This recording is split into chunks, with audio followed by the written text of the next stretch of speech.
Hello and welcome to the inaugural first Fantasy LCS Podcast. My name is L3IRD and I'll try to give you some words into this world of victory for this Fantasy LCS spring season. Here with me is longtime Fantasy LCS veteran who actually could give you sage words, Yordle Boy. How are things today, Yordle Boy? Things are going pretty great. I've had a nice, relaxing Sunday, and I just did my first fantasy draft with my, friends. I got some really great picks, and I'm looking forward to this season. How about yourself? Things are great, and I guess we should introduce ourselves more a little bit. I'm a longtime shoutcaster for League, primarily in the realm of the NA Challenger scene. My last project was with HTC Ascension, with my HTC phone over here, which had some players that just got recently upgraded to the LCS. I also play Fantasy LCS and won a few leagues myself. But how about yourself, Yordle Boy? Well, I've been playing League since before Season 1, and ever since the pro scene started, I've been a huge fan.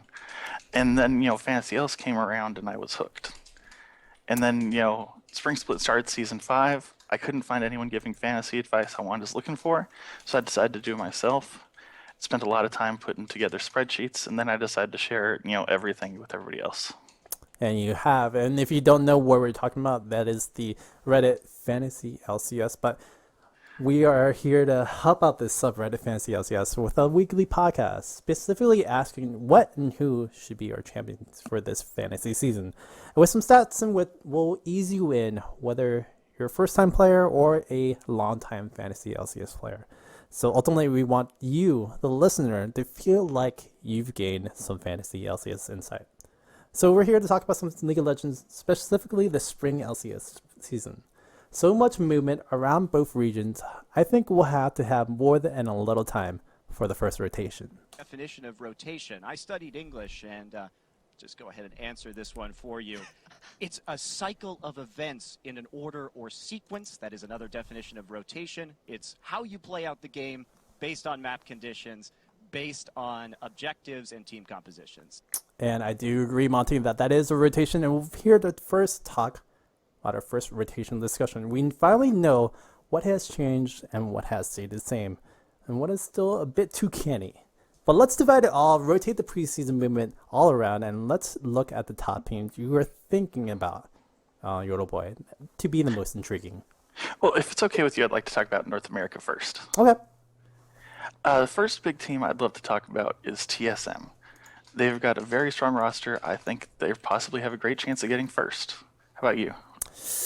I ranked them, if I remember my preseason rankings, I ranked them at 4th to 5th to finish up the season, but probably finish up the playoffs as the first time winner. I mean, it's a new team. New teams usually have like rough goes at the start.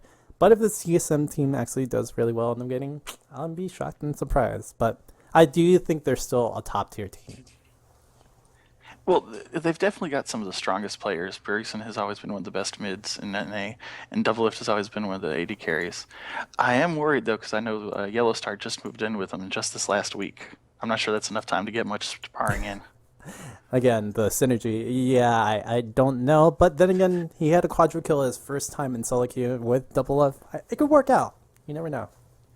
It could. I can't wait to see what they do. Definitely. Okay, so TSM, we got that down. Is there anything else? I mean, there's the top lane, Hanser, right? Oh, yeah, Hanser. Coming off, I believe he was on Gravity, correct? Mm-hmm. They had a pretty good split, and they all, performed well. I'm ready to see what he can do. I don't know if he'll fill Dyrus' shoes, though. Yeah, Dyrus, the mainstay in the top lane, didn't really do the greatest in the sense that, yes, his fantasy stats we see on the screen is a little bit lower, about 50 points lower than Hunter's score. So Hunter had a better time win the top lane in the sense that he got more attention per se for Gravity. Obviously, Move did really well for that. On the other hand, I don't think Santorin spent any day. I mean, we talked about Laris playing League of Legends by himself on the island most of the time, so that affects his stats, but he still did pretty well. I think Hunter will be pretty good. I don't know if he's going to fill that same role as Dyrus, like you were saying, though. Other than that, we do have a new jungler for TSM. What do you think about Sven Garen? Svenskerin's been in an unfortunate place, where he's always been on a team where just nothing has really worked together. At least that's how I feel. I'm hoping that this season, he'll be able to spend a lot of time, between Bjergsen and Hunter helping both, and, it'll be a good, solid roster. As we see again for the screen from the last split, he was a little bit lower than Santorin, obviously, because you were saying the team probably wasn't the best. So yeah, SK wasn't the best last year.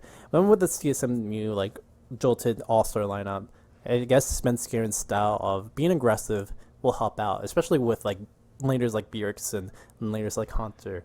Probably going to be good enough to get those ganks in, get those points in, and make him look a little bit better.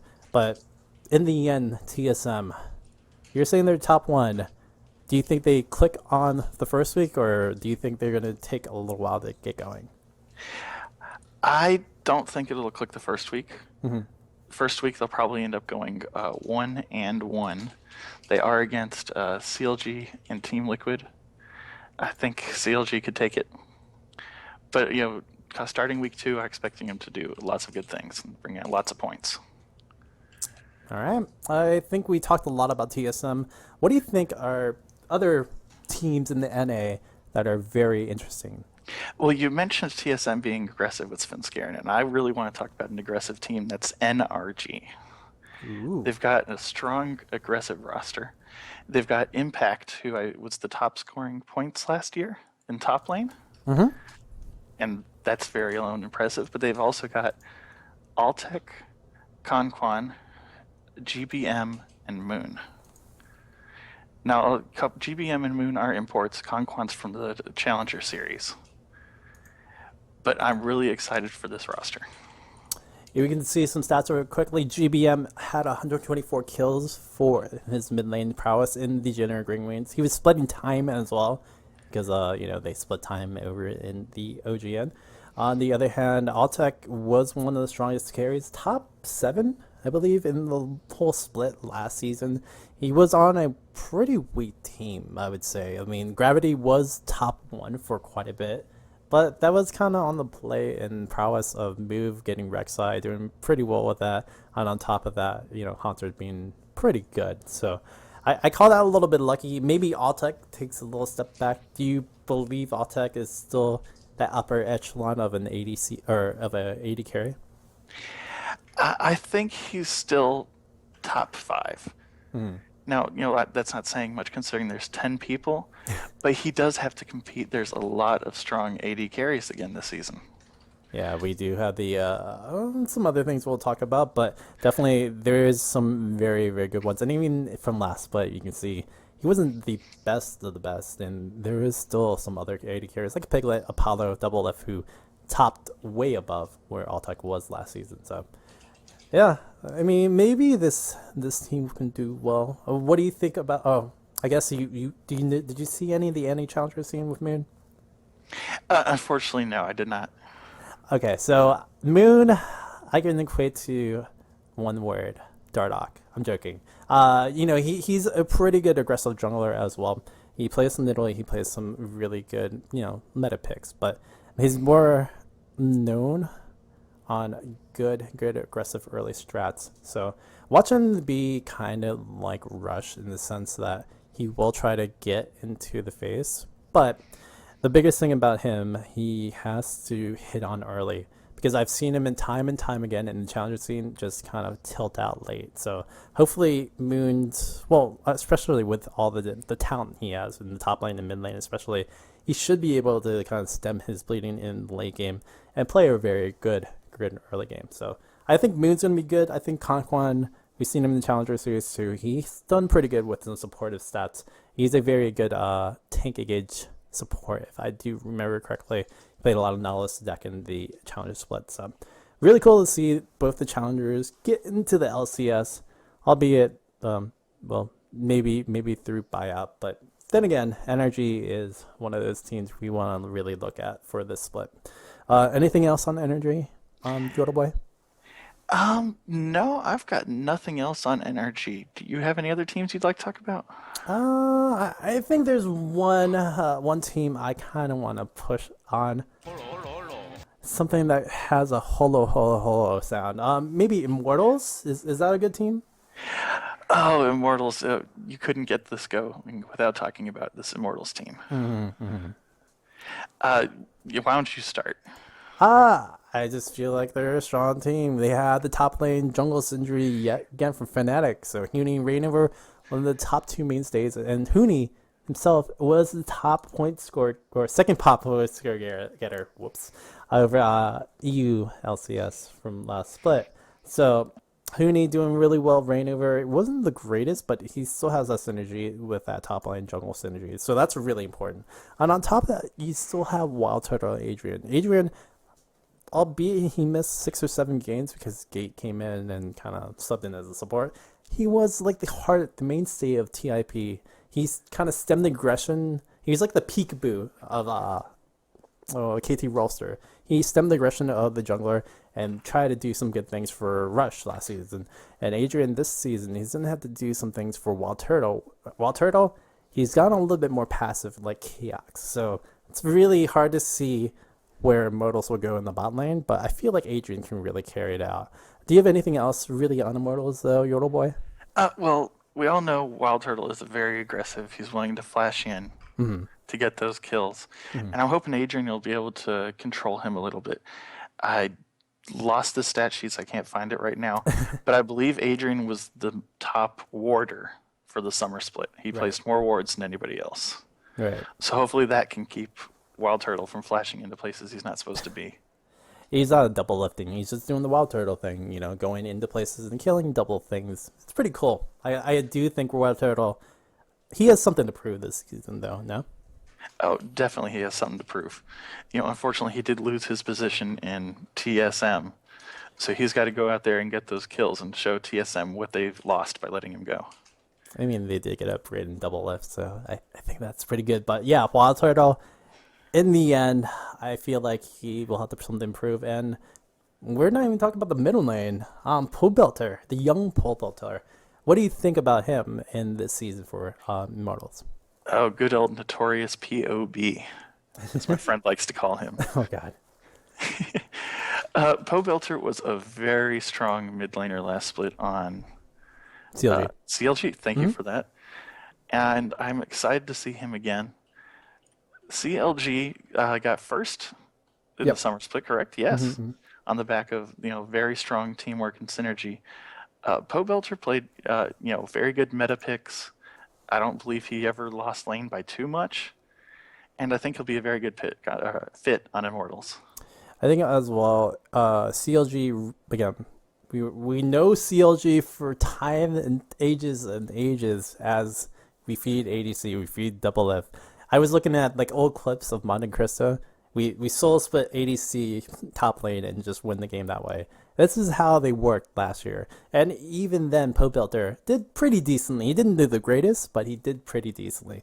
So I feel like Poe Belter, with Rainover's help, will do extraordinarily better. And on top of that, ADC or AD stats in general have been tuned up and can't find the word right now, but been better. I can't find the word, sorry. But Poe Belter will do a lot better because he'll have Zed, he'll have some other picks as well to kind of do his own thing. So I don't know if Poe Belter will be the 80 carry that we've seen sometimes in some of the solo queue games, the top tier Korean games, but I think Poe Belter will have such a better season than what he did with CLG last season. I agree. All right. If it's all right with you, why don't we switch over to Europe? Sure. Europe, there's a lot of teams. I could go in the rant of who are half of these teams, but let's go first. What do you think about Fnatic? The great Fnatic. Oh, Fnatic. We talked about Huni and Rainover leaving Fnatic, and that worries me a lot. Okay. They did replace Huni and Rainover with Gamsu and Spirit. Both are pretty good players. Spirit might be the number one jungler in Europe right now. What do you think? That's pretty bold. I guess that's true. But seeing the events that occurred at IEM, the synergy between Gamsu and Spirit did not really work out well. I feel like Spirit is in the kind of same quandary Rush was in last season, where, yeah, he can carry really hard and he can do some good things, but is it really going to work out? I feel like if Spirit works with Fevin more, it'll work out better. I don't know if Gamsu and Spirit will work out, especially with the Scion and whatever picks that come out in the top lane from him. But yeah, Spirit top 1. That's pretty bold. I still think Amazing might be better. I may even think Shook might do really well this year. Yankos is still a really great jungler. But I'll give you that. Spirit will be pretty good. And not only did they lose Hunian Rainover, they also lost Yellow Star, their biggest, best thing, in my opinion, because he was the shot caller. Yeah, and he was the top fantasy getter for support. So if you want those points, Yellow Star was pretty good last year with that. And, Fnatic's missing out on really big stats. Like, Gamsu, not the greatest of stats. I mean, we can look at it. He wasn't even in the top 20, truthfully. He was just that. It wasn't that great this year. Gamsu was top 10. Whoops. But he wasn't the best of the best, obviously. So, Fnatic, as a lineup as a whole, Yoda Boy, what do you think about it? Despite all the negative things I said about them, I still think they'll be a top 4 team in EU. Whoa. Why so? It's mostly because of all the roster swaps that did happen in EU. Fnatic is not the only team who lost people. H2K, Rocket, pretty much everyone lost people except for Origin, who traded up from XPK to Power of Evil. Yep. I do agree. I mean, Splice technically didn't change too much as well, but that's a new team in of itself. But looking at the roster we see on the screen right now, yeah, there's just tons and tons of new people on different teams. And it's kind of crazy how the EU landscape, albeit the NA landscape, changed with imports coming in and out. The EU landscape changed by just teams just switching over and these mishmash of teams just coming about. Are we good for Fnatic? Do you think we should talk about them anymore? Well, just mentioning they did manage to keep Reckles and Fabivin, who were, I believe, the top scorers for both mid and mid and AD carry last split. Fevin was top ADC. He was top for EU, but he wasn't top in the whole split. Right, but top for EU, you can't complain about that. Yeah, that's 50 points difference. I mean, Double F was a little mad with his points, obviously, but yeah, Reckless still really good. Fevin, I'm going to say it out there. I don't think he's the best player in the world, but he is probably top 5, at least in the Western scene. He is top 1, 2, but like top 5 in the world. So that's a bold statement, I think, because I think there's a lot of other good players, but Fevin has really shown up time and time again in that mid lane. Right. But yeah, Fevin, Reckless, Noxiac. Do we talk about him? Do we know what he is? Noxiac, he was a sub last split for Giants, and I don't think he saw any play. Not really. We've only really seen him at IEM recently. He played for SK in the promotion tournament, lost. He played those Giant games and he lost. And I don't want to share this stat, but I will. His EUCS stats, because he did play in the Challenger Series last season. He was the top def getter for last split. So yeah, I don't know with Noxia. He plays all the right support roles. He can play Trundle pretty well. He can play some good things in the Alistar, which got banned out right after in IM. So he has those kind of engaged supports, but he dies quite often. So that's going to be really tough to see if it'll work out in that bot lane. Anyways, Fnatic, I think we're good, right? Yeah, I think we're good. Would you mind if we moved on to Origin? Sure. Origin. I feel like they're a really strong squad, but what are your kind of thoughts on it? I think this is the number one team in Europe. I think many analysts will agree, but keep on. They kept 4 of their 5 players. In Power of Evil, they knew they were going to bring him on really early, so he's had a lot of time to scrim with the team. And then, we saw at IEM, they showed up and performed amazingly well. Yeah, and with amazing ganks and, well, not Niels, but Sven now doing some amazing things in the bot lane. Like, the whole team, I think, is either top 1, top 2, or top 3 in their actual positions by itself. And on top of that, they still have a really good team as just synergistic-wise. So I like what you're thinking about Origin. The Power Evil upgrade, obviously, that's the thing we should talk about. Do you think he fits really well for Origin? I do think he fits very well for Origin. He has pretty similar champion pool to XPK. He plays the Orianna. He plays the Kassadin. I think he plays Anivia too. I'm not sure. Yeah, he plays a lot of control mages. Keep on. Right. But he should fill the same role in the team. We shouldn't expect the team to perform any different than last season. Looking at the actual stats on last split, I mean, Power Evil on a little bit of a tougher time with Unicorn's Love with the jungler situation that really changed them up. He was only 40 points down from XPK, so I agree. If Power Evil gets the support staff that he needs and he has it with what a team that EU or that Origin has, then they should be fine. Yeah, unfortunately, I can't say anything negative about Origin. Well, I say unfortunately. I guess that's fortunately. These guys are going to bring you points. You should be drafting them. I think, okay, I'm gonna redraft for this later. What do you think in a draft situation? Origin, do you draft like everybody from Origin top 1 to 5, or do you change it up? Well, you don't want to draft too many people from the same team because, on the off chance that they do have a problem and go down in flames, you're going to go down with them. But I would rate them as, probably the best in their positions for the split, or point wise. Yeah, I agree with that. And on top of that, it's such a weird EU season. You don't know any of the teams, right? So, yeah, this is tough. This is really tough to not say Origin won't be number 1. So now that we've gone over Origin, there's another team I'd like to bring up. Who do you think? Vitality. Ooh. Okay. Vitality. Newer team, newer players, right? Or just a mismatch of everything? What do you think? Well, you say it's a new team, but it's not new players.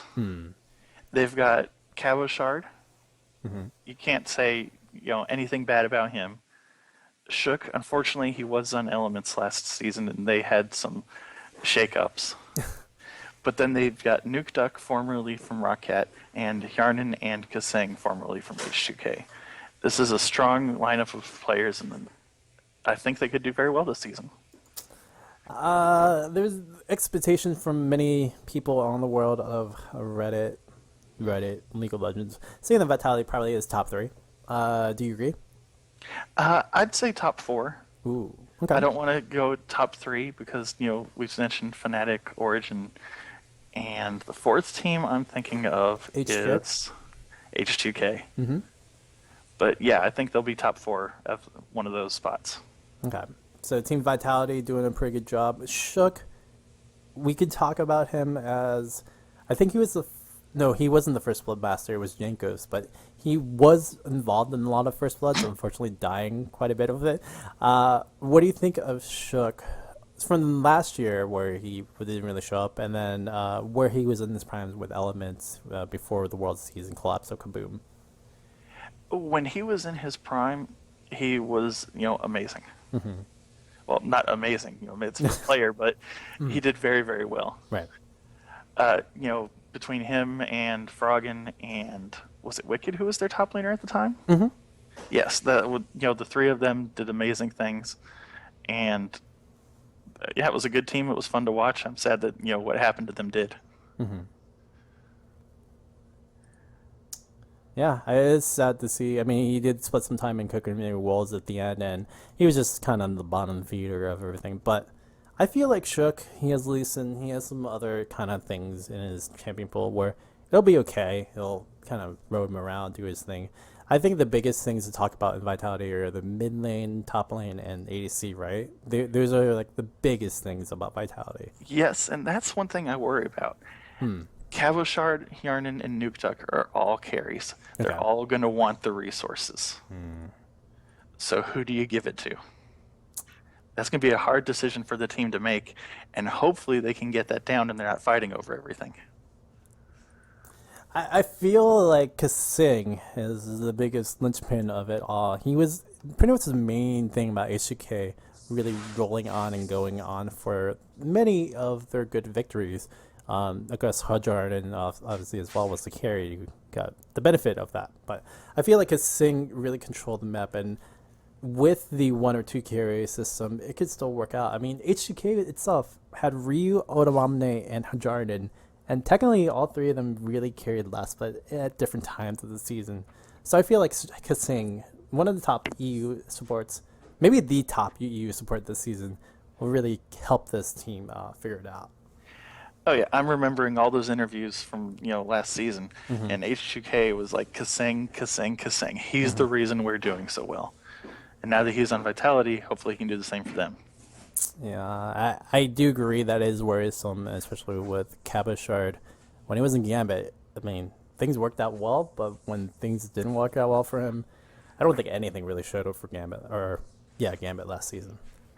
Yeah, unfortunately, Gambit had a lot of outside issues. I remember they didn't have computers to practice on before the split started. Right.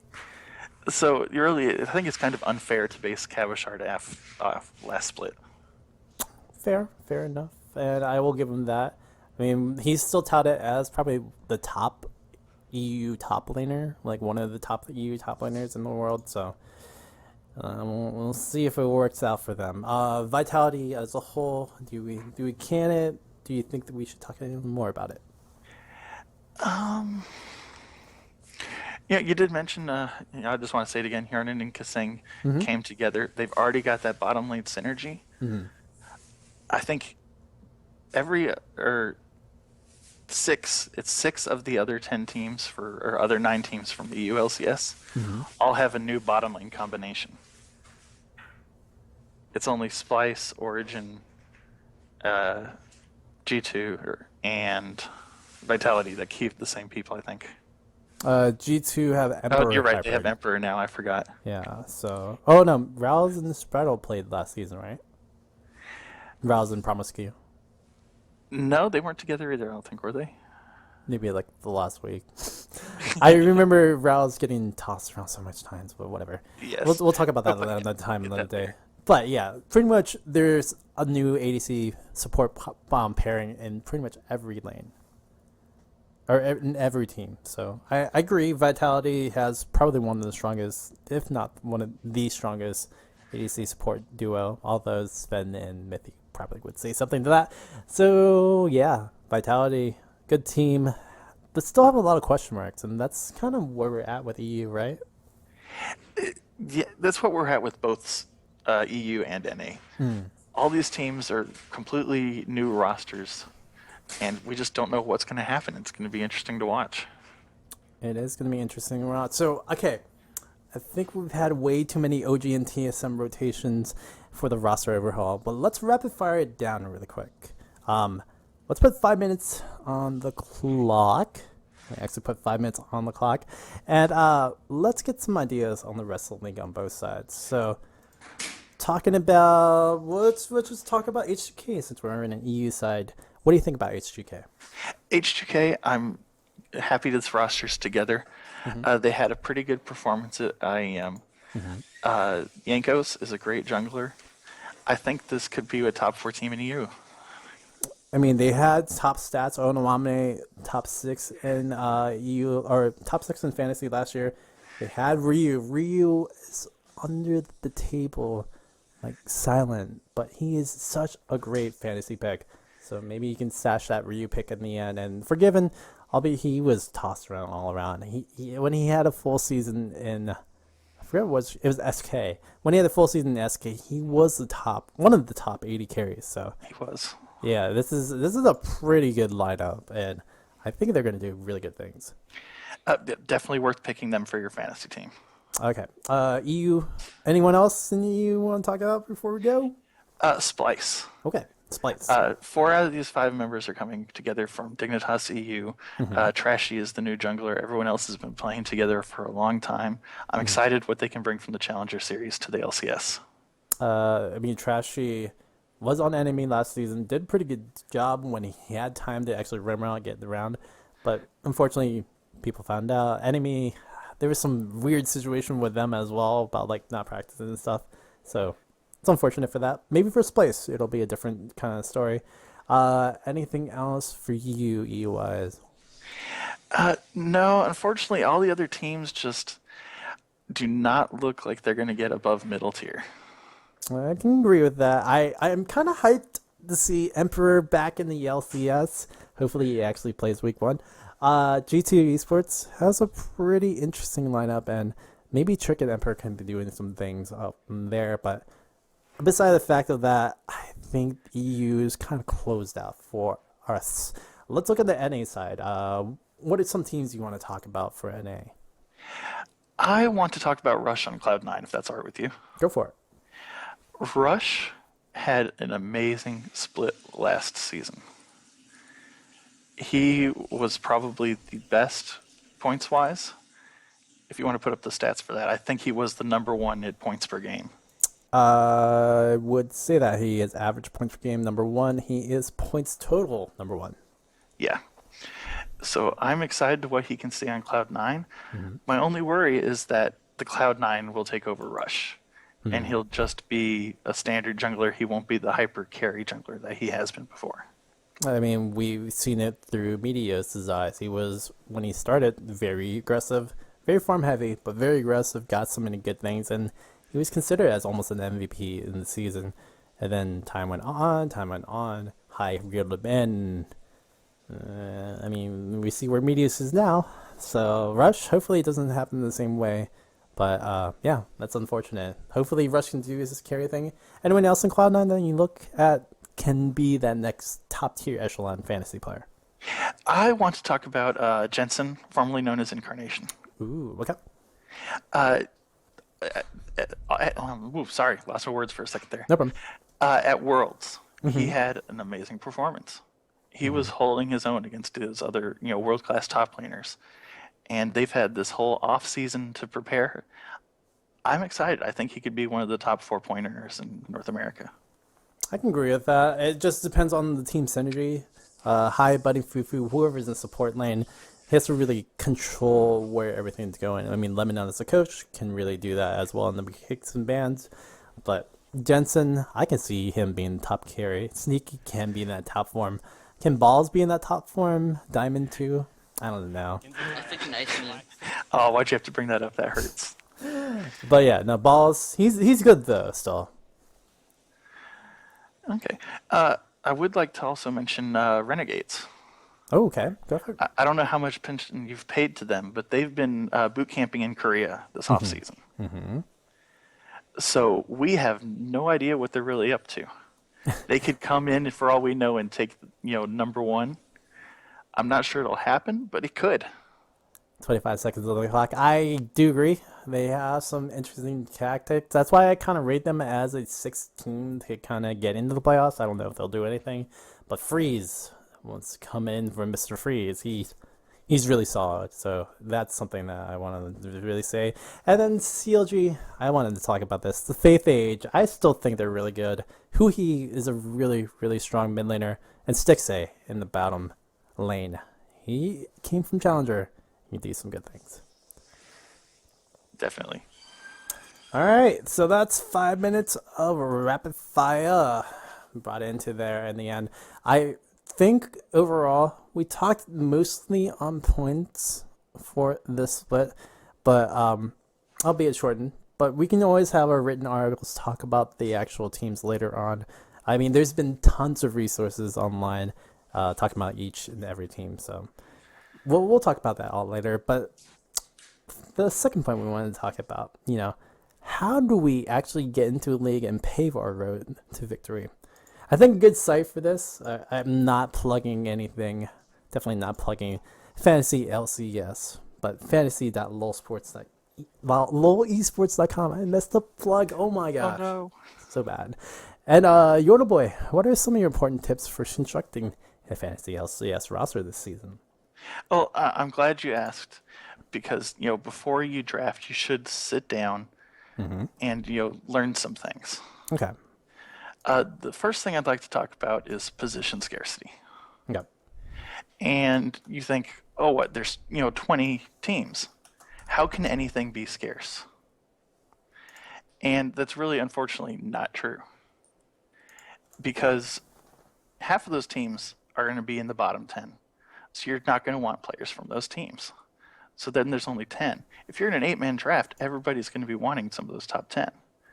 Especially if we're mid and AD carry, because they do have the flex role in Fantasy LCS.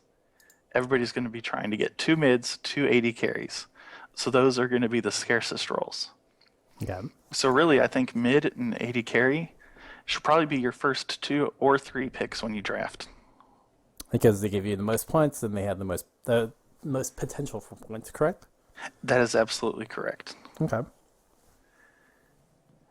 Go ahead. Keep on. Another thing with position scarcity is point differential. Okay. Now, what that means is how many points is this person scoring above average? So, if we look at last season, we talked about Rush. He was scoring 40% above average in points. Yellow Star was scoring like 30% above average in points. So you're going to want these high differential players. Like, AD carry, there's double lift, Reckless, and Niels, or Sven now. And these players are all going to be high differential players. They're going to be 30% or better than the average player. So we're talking about averages. So average not being like the top tier, but being like the 15 to 20 point total. You want to have those players that are on the top tier. And for position scarcity, you're talking about as well. There isn't that many of those players in the top or jungle. Like Rush was pretty much all that is. That was above 400 points last year or last season, and Huni and Impact were the only ones that hit 400 plus in the top lane. So there's some really big position scarcity, and especially in the top lane and the jungle. Oh yeah, definitely in the jungle. You're looking at Rush, amazing, maybe Svenskeren depending on how TSM does, and everyone under that it's probably going to be very close to average. So those should be high draft picks. Agreed. Do we want to talk about anything else draft-wise? I mean, we can look at your draft. I heard we got an imager link of it, obviously. And what happened in your draft? We talked about this pre-production, but what actually did happen in your draft? Well, this is a draft I did earlier today with a couple of my close friends, and a 6-man draft. So there were more players to go around, but I got lucky. I got first pick. Okay. So I was able to grab Sven immediately. I think he's probably going to be the highest point earner as AD carries go this split. Ooh, I mean, he wasn't in that last split, but I can see that just because TSM can't really rotate all of the points to double F. I see that for many other teams as well. So Sven, number 1. What do you think? I mean, what was the progression after that? Because I was first pick then, because of the way the draft works in the Fantasy LCS, it's a snake draft. So the first person to pick then goes through everybody else before they get to pick again. So I was lucky enough to then grab Nukeduck and Hajarnen back to back, the carries of Vitality. Okay. That is pretty good. I mean, Hajarnen was right below Zen last season, and Nukeduck, I think it was top 6 in the EU for mid, so he did pretty well. So, liking the pick so far. I mean, it looks like it's a whole EU team, literally, but keep going. It is a little heavy on the EU side, but because I did get 4 people from Origin and 3 people from Vitality, they're only going to play each other twice. So hopefully I don't lose those 2 weeks because of that. I didn't think about that. I was like, oh yeah, that's another thing. The team versus team. You don't want teams to fight against each other. But week 1, we'll see that happen for Vitality and Origin, I believe. So And hopefully it'll be a high point game. agreed. We do have a Hunter and you do have Moon in your draft as well. Where did you pick them? And then what were your reasonings behind those 2 players? Hanser was actually my 4th pick. I saw at that point I was drafting too much EU. So I definitely wanted to get an NA top laner.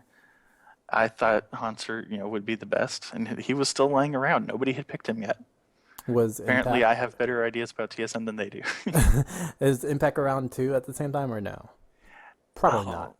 If you hold on a second, I can tell you if Impact is still around. No, unfortunately, Impact was picked up before then. Yeah. So were Soaz and Hooney. Okay, so yeah, Hanser was the next good pick. Okay, cool. And then Moon, what was the reason behind that? Moon, because I was able to pick up Amazing, I needed a strong NA jungler. And I think Moon on energy is, we talked about before, going to be very aggressive, hopefully bring in a lot of points. Yeah. I can see him doing a pretty good role of Rush, kind of in the ask of get in there, get some points, hopefully get some assists, but mostly get kills, and it'll really, really help out Moon. So overall, this is a 6-team draft, right? Yes, it was. So overall in the 16 draft, you're still going to have a lot of other options. So you can still drop Moon. You can even drop Phoenix, although Phoenix was one of the top point gators last year. You can still do that as well. But you have a very flexible pool, especially with their support in a team, correct? That is very true, and that's something I believe it's called either streaming or streamlining. I think it was streaming. We were talking about it before, but you're just using that role to go through the free agency, right? You trade it out in the free agency and then keep it going back in. Right. Unfortunately, and it happens more in 8-man drafts than 6-man drafts or 4-man drafts. You do sometimes end up with the spot where you just don't get a good player. Right. So what you want to do then is stream that spot. Every week you want to be taking the best person from the free agent pool and putting him in that spot. If you think G2 is going to go 2-0, you take that G2 support, stick him in your support. Toss him next week. He's not going to have a good time then. But hopefully that should still keep you points viable against everybody else. And on top of that, say you accidentally draft a mid-tier ADC, or for unknown god reason, Hajarden does really bad this season, and like you actually have to find another ADC or mid laner to kind of come back. With that extra kind of flexibility in your support or your top or your team, you have that time to kind of flex out and say, hey, we can still pick up something else as well as another support for DB.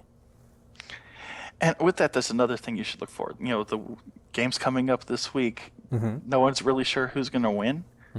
If all of a sudden an underdog team comes up and starts winning 2-0, you get in there, you draft them as fast as you can.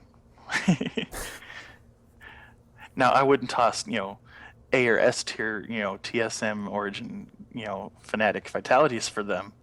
But if you had someone, middle tier, someone maybe from Splice or G2, and all of a sudden Rockhat starts going 2-0, feel free to grab those Rockhat players.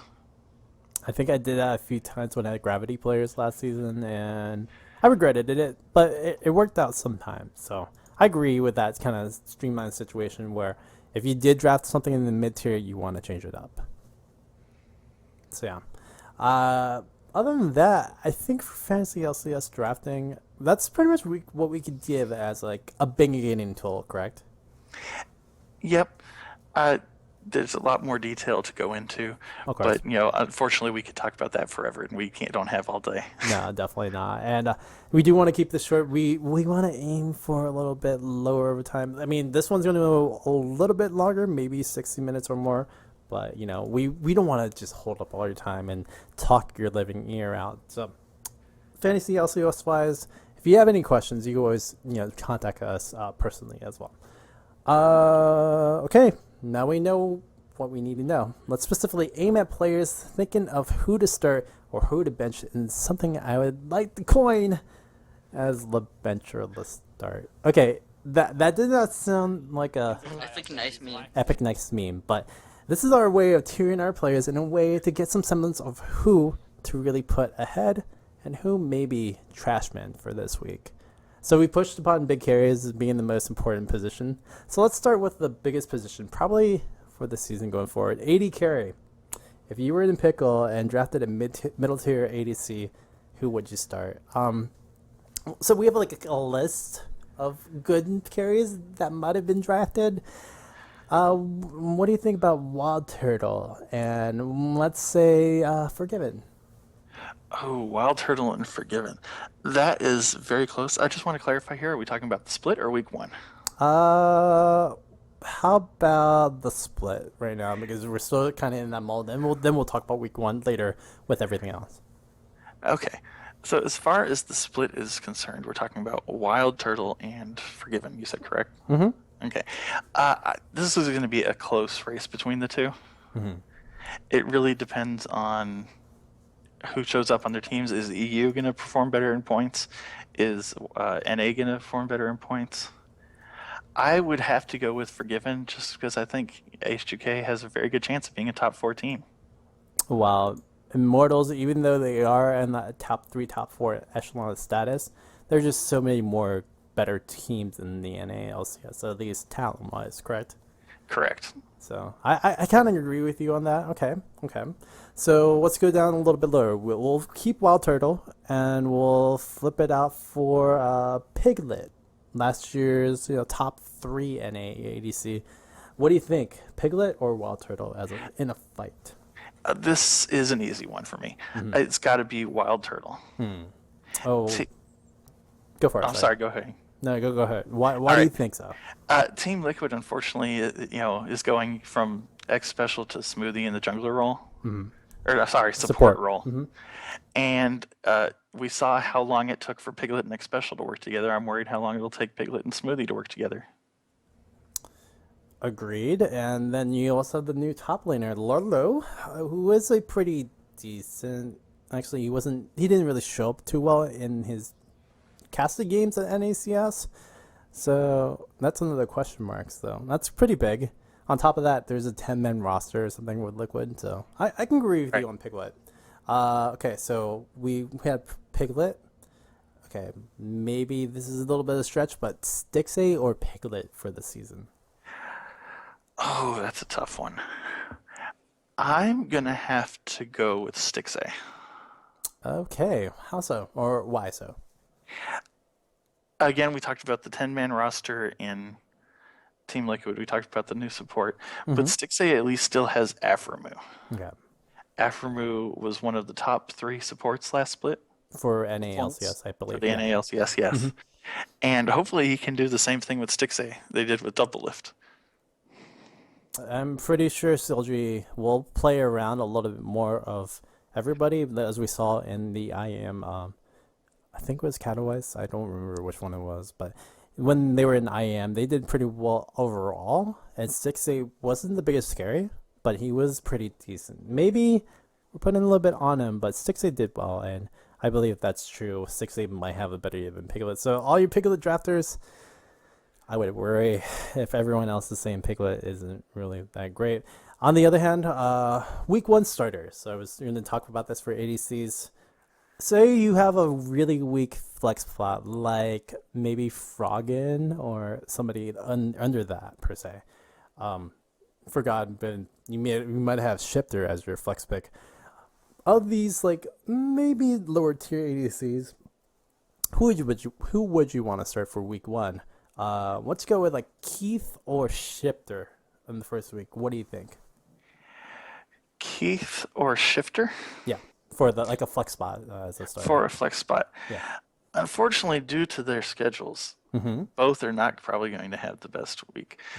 Fox is up against TIP and Cloud9, whereas Dignitas is up against Energy and CLG.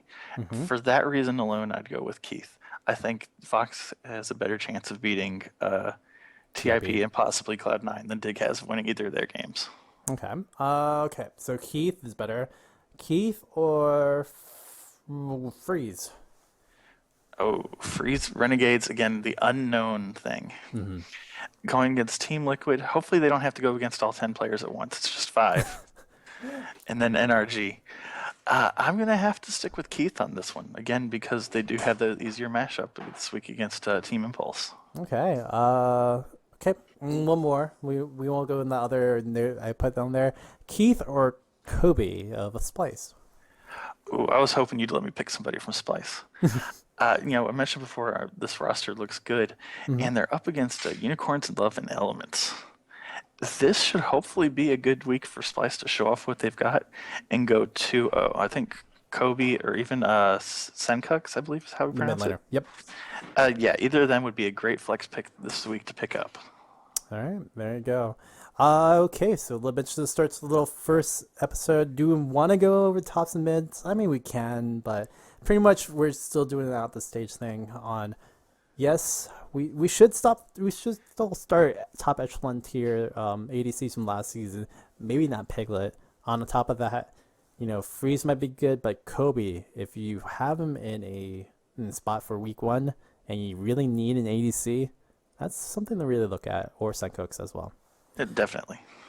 All right, I think we're good with the habitual start thing. Let's stop firing shots at the whole preseason, and let's start firing shots on week 1. Who do you think we should start for this week, and who should we sit for this week? In North America, I think we've got a big problem here.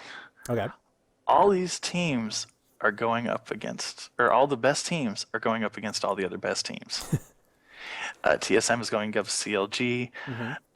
Immortals is going up against Cloud9.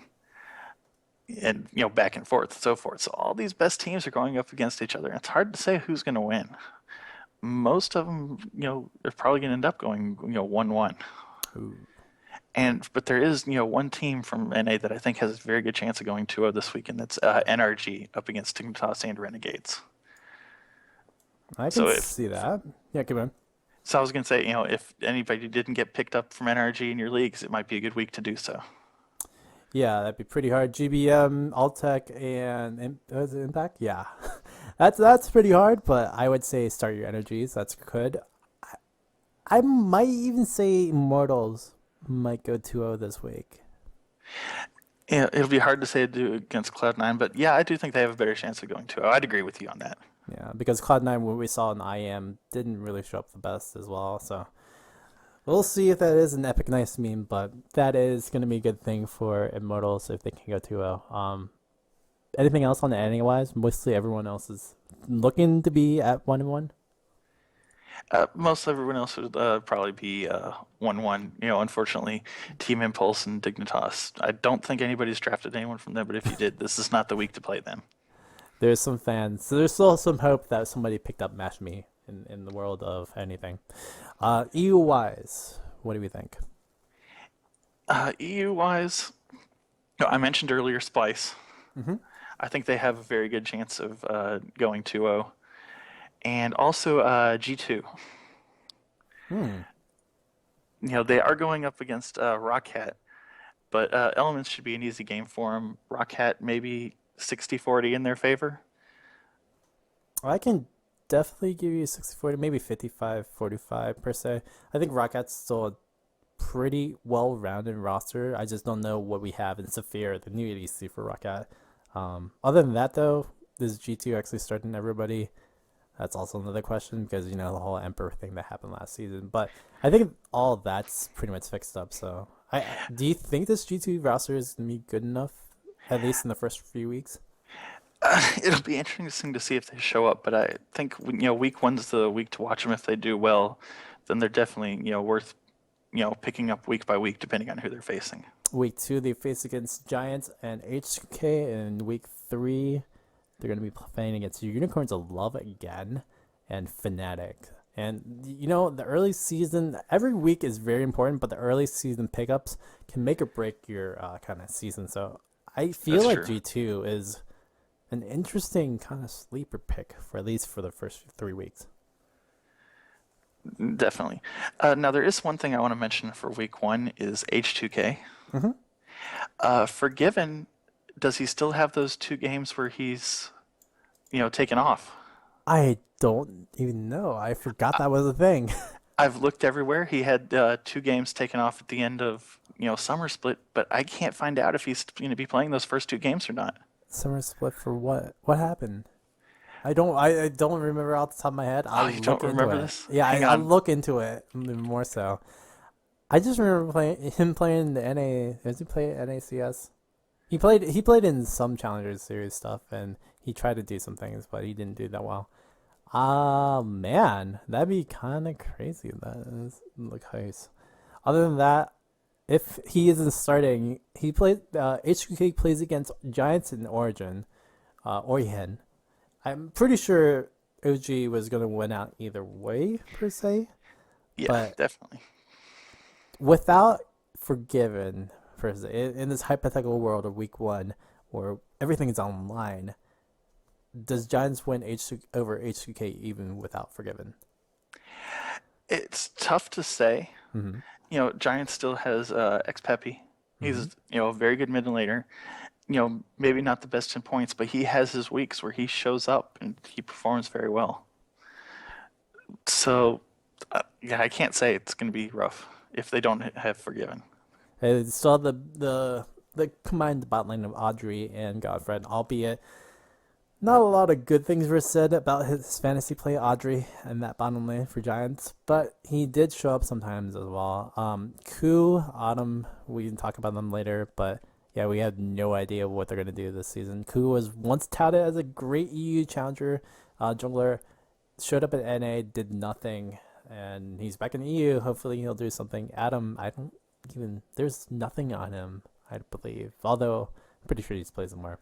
Anyway, Giants may be good. We'll see. This is the same Giants from last season. Like, you never really know what you're gonna get out of Giants. You really can't. No, you're correct. Yeah. So either way, I still think even without Forgiven, I still think HCK probably does pretty well. Because you still have Ryu, you still have Yankos, you still have Odamamne as well. So there's still really good carries. You don't have to just rely on the ADC, but we'll see. HCK without Forgiven would be a really bad day. It would.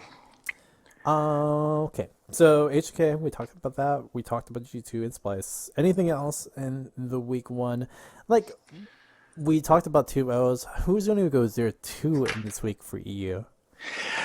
Oh, Elements, unfortunately. I think they're going to go 0-2. Mm-hmm. Unicorns of Love has a chance of going 0-2. Mm-hmm. So I'm wary to pick them this week. I think they'll more likely go 1-1, but there is that chance. My surprise of the week, 0-2 Fnatic. No? Yes.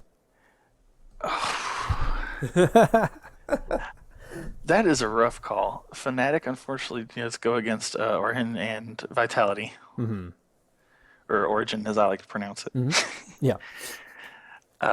But, man, you really don't know. You really don't know what you're going to get out of them. And if they hit the road running like last spring season split where Delinar just tell them to crush and they crushed it, then maybe it'll work out. But I'm really worried about Fnatic, especially in their weaknesses in the support and their jungle top synergy. yeah, with all that, I'm going to have to agree with you. I'd be very worried to play Fnatic this week. Yeah. Other than that, I don't think there's really anything else. Any surprise players for this week that you want to start instead of, I guess, Fnatic players, if you're worried about the Fnatic players? Hold on one moment here. Go for it. I think underdog to possibly pick up this week if you have a bad top laner is Wonderwear. Okay. If you go back and look at his, Challenger Series record, he's playing the same picks that are in the meta right now. Mm-hmm. And he, pretty much, I think every maybe third game, he'd get 10 plus assists. Yeah. He's, should be a good baseline for Spice to go off of for this week. Top assist getter in the EUCS last season. Top KDA? No, that was somebody. No, yeah, top KDA of people who actually played 10 games. So, Wonderwear is a very solid pick, and I think he was one of the mainstays for the EU last season. But yeah, he's my definitely underdog pick of the week. Let me see here. Of course, we talked about TSM Origin are all going to do very well. Mm-hmm. Some people, I think, you might want to, stick on the bench this week. Mm-hmm. You mentioned before, Fnatic, Gamsu wasn't always the best pointer on Dignitas. Mm-hmm. I think this is a good week to, leave him if you have someone you think he'll do better. Let's see, Team Liquid. I think this is a good week to stick most of their members on the bench. To see if they can actually step up or not. Okay. Right, especially with Lorlo in the top lane. I definitely think he's not a starter this week. Mm-hmm. Let's see, is there another person I can pull out here? We don't know about the Renegades. Yeah. Right, they're iffy. If you have them as a flex, I'd say Alexich and Freeze are good to start. Mm-hmm. I wouldn't start them over, any of the main 2-0 teams. Right. But I think they'd be fine in a flex position. Okay.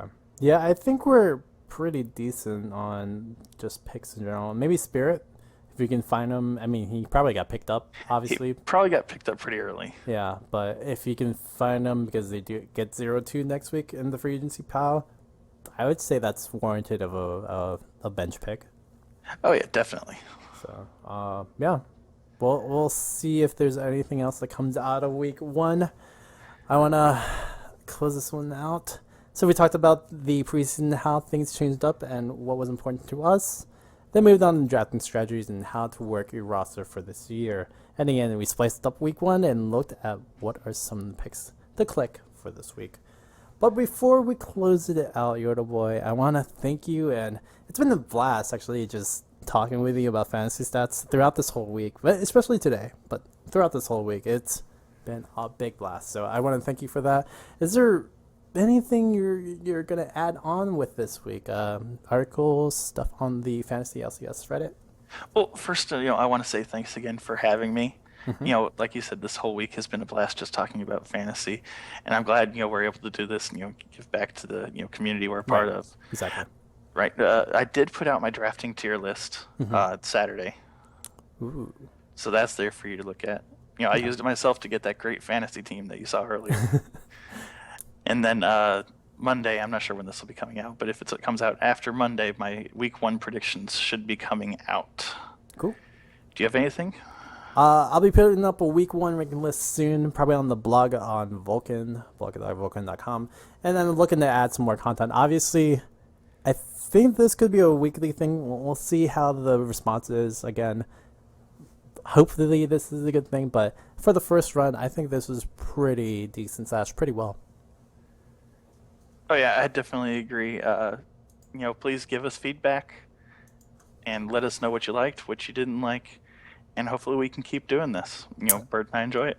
Yeah, definitely. You can always hit us up on Twitter at L3RD for myself or at YodelBoy for him as well. And again, we want to thank you for listening to the first Fantasy LCS podcast. Do leave a comment below if you want to note something for next week. Whether it be you want to hear more stuff about drafting strategies or aiming at points, the point differential thing, definitely a new thing I didn't really think about, but once Yodelboy talked about it, it was really cool. Or things we need to improve on, maybe cutting down some of the topics. That was a big thing. We want to just stress, we want to keep this fun, we want to keep this light, and we want to keep this informative. And that's the biggest thing we want to get back to you guys as viewership. So I'm going to close this off as the most epic meme kind of way. Sorry, I'm going to play this one sound clip again. Epic nice meme. May your double loves be sent above the recklessness and your kikis never be dominated. It's the Fantasy LCS Podcast signing out. Thanks again, guys, for watching, and we are out. Thanks.